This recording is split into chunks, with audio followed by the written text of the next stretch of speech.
अनजान जगहों और जंगलों में कैंपिंग के शौकीन दो दोस्त योगेश और अतुल आज एक बेहद सुनसान जंगल में अपना कैंप लगाकर एक नए डरावने अनुभव के लिए सज्ज हो गए थे। आज तक उन्होंने कई डरावनी जगहों पर कैंप लगाकर रात बिताई थी, परंतु ये जंगल कुछ ज़्यादा ही अजीब था। यहाँ चारों तरफ एक अजीब सी शांति फैली हुई थी और इतना घना जंगल होने के बावजूद यहाँ रात कीड़े की तक आवाज नहीं आ रही थी। खाना खाकर वे दोनों बस लेटने ही वाले थे कि अतुल को अपने बैग पर कुछ महसूस होने लगा। उसका बैग पूरी तरह से गीला हो गया था। उसने कहा, अरे यार योगेश, शायद पानी की बोतल खुल गई है। योगेश ने बैग खोलकर देखा तो वो बोतल का सारा पानी बैग में गिर गया था। तभी अतुल के दिमाग में एक ख्याल आया और उसने योगेश से कहा, योगी, चल जंगल में जाकर पानी ढूंढते हैं। और वे दोनों जंगल की तरफ चलने लगे।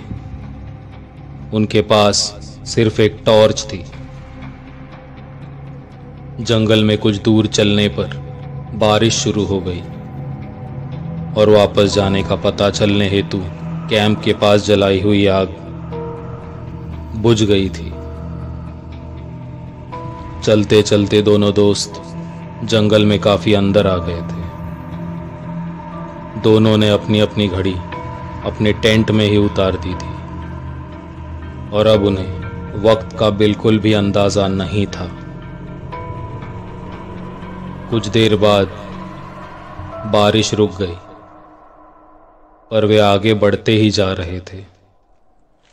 उन्हें पता चल गया था कि अब हम जंगल में खो चुके हैं। तभी अतुल ने कहा, चल योगी, रुकेंगे नहीं, आगे बढ़ते रहेंगे। कुछ दूर और चलते चलते अब वे दोनों पूरी तरह थक गए थे। तभी अतुल को सामने थोड़ी दूरी पर आग जलती हुई दिखाई देने लगी। तो उसने चैन की सांस ली और योगेश से कहा, योगी, वो देख, वहां आग जल रही है। जरूर कोई वहां कैंपिंग कर रहा होगा। इतना कहकर वे दोनों आगे बढ़ ही रहे थे कि योगेश का पैर किसी पत्थर से टकरा गया और वो दर्द से रोने लगा। अतुल ने टॉर्च जलाकर देखा तो योगेश के पैर से काफी खून बहने लगा था। उसने योगेश को अपने कंधे के सहारे उठा लिया और सामने की तरफ बढ़ने लगा। उस जगह पर पहुंचते ही उन्होंने देखा कि लश्कर या आर्मी जैसी यूनिफॉर्म में एक औरत आग पर कुछ सेंक रही थी। इन दोनों की आवाज सुनकर वो चौकन्नी हो गई और पूछने लगी, कौन है वहां? अतुल ने अपनी टॉर्च जलाकर उसे इशारा दे दिया। उन्होंने देखा तो उस औरत के पीछे एक छोटा सा घर था। उसके पहने हुए पोशाक को देखकर दोनों दोस्तों को थोड़ी राहत पहुंची।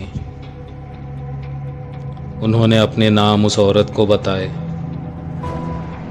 और उस औरत ने भी बताया कि वो वहां की फॉरेस्ट ऑफिसर यानी वन्य अधिकारी है। इतना कहते ही उसका ध्यान योगेश के पैर पर गया और उसने कहा, अरे बाप रे, इसके पैर से तो काफी खून बह रहा है। आप दोनों अंदर चलो, मैं मरहम पट्टी कर देती हूँ। उस ऑफिसर के साथ दोनों घर के अंदर चले गए। वो घर अंदर से काफी सुंदर था। ये देखकर अतुल को थोड़ा अजीब महसूस हुआ और उसने पूछा, मैडम, घने जंगल में होने के बावजूद आपने इस घर को काफी सुंदर बनाए रखा है। इस पर उस औरत ने जवाब दिया, दरअसल ये घर नहीं, एक चौकी है और मैं यहाँ की इंचार्ज हूँ। यहाँ कई अधिकारियों का आना जाना लगा रहता है, इसलिए साफ सफाई रखनी पड़ती है। उसने योगेश के पैर में पट्टी लगा दी और दोनों लड़कों को खाना परोस दिया। खाना खाते ही अतुल और योगेश को बहुत अच्छा लगा। महिला अधिकारी ने उनसे कहा, आज रात यहीं सो जाओ, मैं सुबह तुम्हें अपनी गाड़ी से छोड़ दूंगी। दोनों ने हाँ कही और वहीं हॉल में सो गए। दवाई खाने के कारण योगेश को तुरंत ही गहरी नींद आ गई। कुछ देर के बाद अतुल की आंख खुली और उसने आंख मलते हुए आसपास नजर घुमाई और वहीं दंग रह गया। कुछ देर पहले तक वातानुकूलित लगने वाला वो घर अब किसी वीरान सी झोपड़ी में बदल चुका था। अतुल अब बेहद डर गया। उसे एहसास हुआ कि जहां वे दोनों सोए हैं वहां पर कुछ लकड़ी जैसे टुकड़े पड़े हुए हैं। उसने बिना आवाज किए योगेश को उठाने की कोशिश की, लेकिन वो नहीं उठ रहा था। अतुल ने आसपास पड़े टुकड़ों पर अपनी नजर घुमाई और उठाकर देखा तो वो एक इंसानी खोपड़ी थी। अतुल ने अपनी उंगली मुंह में दबाई और अपनी चीख को किसी तरह रोक दिया और घुटनों के बल धीरे धीरे अंदर वाली रूम की तरफ खिसकने लगा। अंदर के रूम में जो उसने देखा वो दृश्य बिल्कुल मौत के समान था। वहां वो महिला अधिकारी नहीं बल्कि एक बूढ़ी डायन बैठी हुई थी और वो किसी तरह का कच्चा मांस खाए जा रही थी। मांस खाने में लगे होने के कारण उसका ध्यान अतुल की तरफ नहीं गया। अतुल ने तुरंत ही जोर जोर से हिलाकर योगेश को जगा दिया और उसका मुंह बंद करके दबे पैरों से घर के बाहर आ गया। तभी उनके कानों पर एक आवाज आई, कहाँ जा रहे हो बच्चों? योगेश ने पीछे देखा तो वो डायन उनके पास देखकर हंस रही थी। अतुल और योगेश भागने लगे, लेकिन पैर में चोट होने के कारण योगेश दौड़ नहीं पा रहा था। अतुल ने पीछे देखा और उसके पैरों तले से जमीन ही खिसक गई।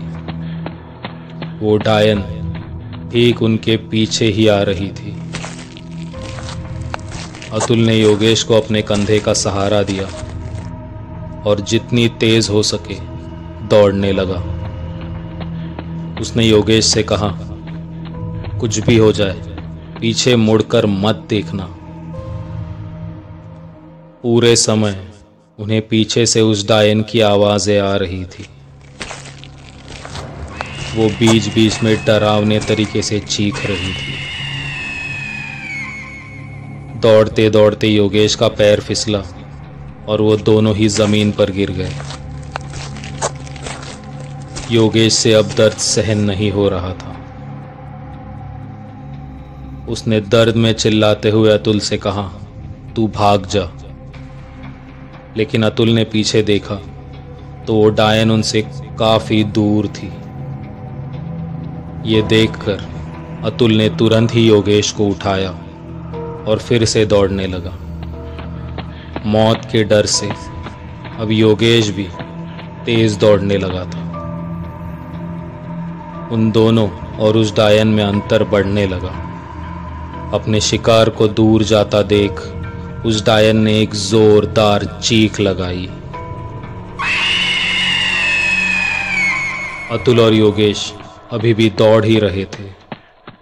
उनकी हिम्मत अब बढ़ने लगी थी और वे और तेजी से दौड़ने लगे।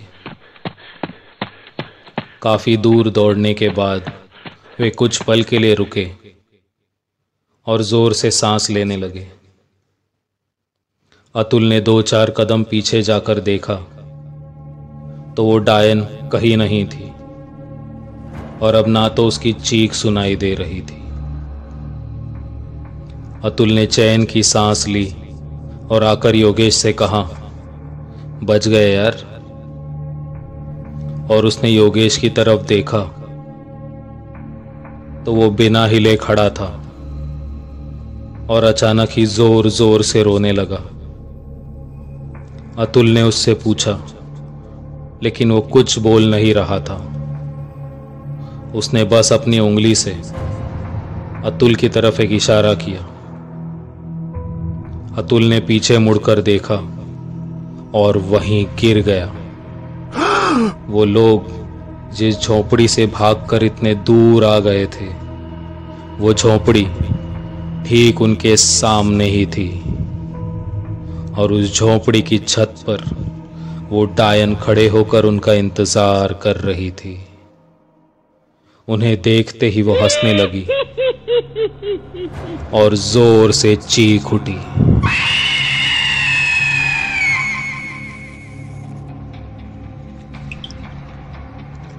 दोस्तों, यदि आपको मेरी ये कहानी पसंद आई हो तो हमारे चैनल को लाइक कीजिए और सब्सक्राइब कीजिए।